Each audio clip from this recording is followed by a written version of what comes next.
देते हैं, जबकि आप जानते हैं दोस्तों, जब आपके पास पूरा निजाम हो, पूरी एजेंसीज हो, पुलिस हो, ताकत हो, मीडिया का दुष्प्रचार हो, तब बुलडोजर चलाना तो बहुत आसान होता है ना।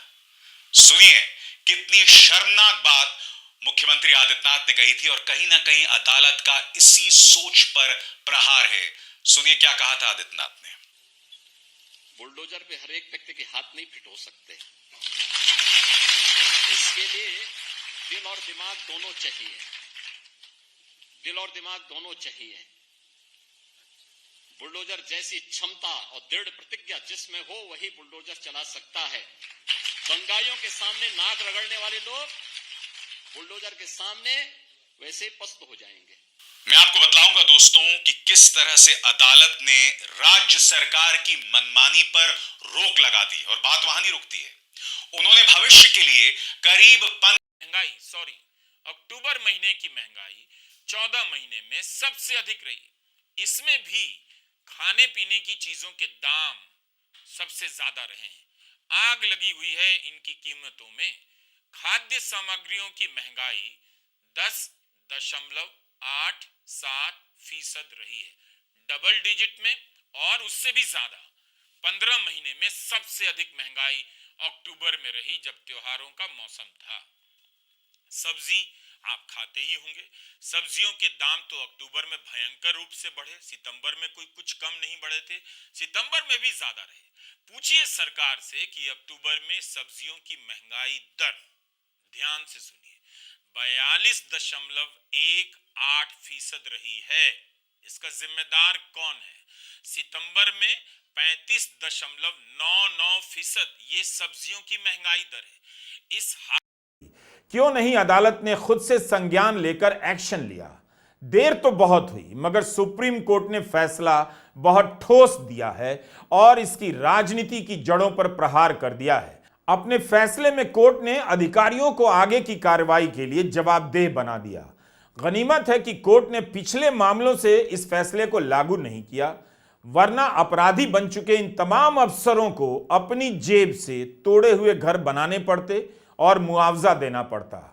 कोर्ट ने कहा कि अगर मनमाने तरीके से किसी का घर गिराया गया तो उसे सुप्रीम कोर्ट की अवमानना समझा जाएगा। बहुजन समाज पार्टी की नेता मायावती ने ट्वीट किया है कि माननीय सुप्रीम कोर्ट के बुलडोजर विध्वंसों से जुड़े आज के फैसले व तत्संबंधी कड़े दिशा निर्देशों के बाद यह उम्मीद की जानी चाहिए कि यूपी व अन्य राज्य सरकारें जनहित व जन कल्याण का सही व सुचारू मीटिंग्स आपने कहा हुआ था उस वक्त, हुआ है ना, शरद पवार जी के नॉलेज में सबके साथ हुआ था।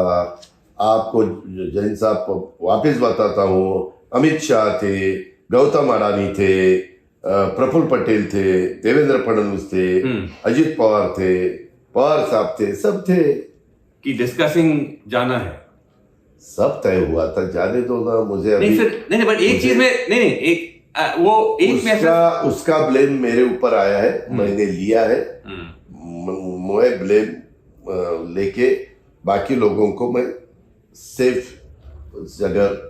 You want to protect Sharad Pawar in a way, you are saying आप सारा ब्लेम अपने आप पे ले रहे हैं। Yes, but my only question about that is, I know it's in the past कि जी हाँ दोस्तों, यूपी के बहराइच में आपने को पता होगा कि दंगा हो गया था और दंगे के बाद एक हिंदू युवक की हत्या कर दी गई थी। हत्या के बाद पुलिस ने मामले को दर्ज किया था और मामला दर्ज होने के बाद आरोपियों को गिरफ्तार भी कर लिया गया था। पर अब एक नई खबर सामने आई है दोस्तों कि जिसने भी ये आरोप किया था उसका एनकाउंटर पुलिस ने कर दिया है, और जो हुआ था दोस्तों उस पर बुलडोज़र चला दिया गया दोस्तों, और उसके बाद भी दंगे नहीं रुके। मुझे एक बात बताइए दोस्तों, जब आप किसी धार्मिक स्थल के सामने से निकलते हो और आप वहाँ ऐसे नारे लगाते हो तो दंगा होना लाजमी है,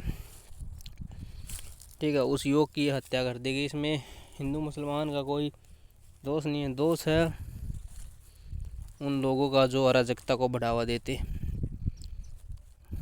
कुछ ऐसा जमा के तत्वों की वजह से समाज कितना पीछे चला गया है, ठीक है। कुछ तत्वों की वजह से जहाँ पे समाज पे बात आ जाती, कुछ लोगों की वजह से।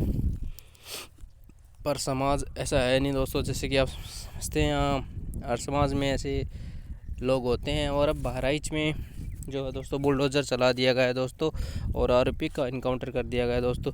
पर मुझे एक बात बताइए, क्या योगी आदित्यनाथ जो मस्जिद के सामने से कर रहे थे, आवाज़ दे रहे थे, क्या उन पे बुलडोज़र चलेगा उनको घर के ऊपर?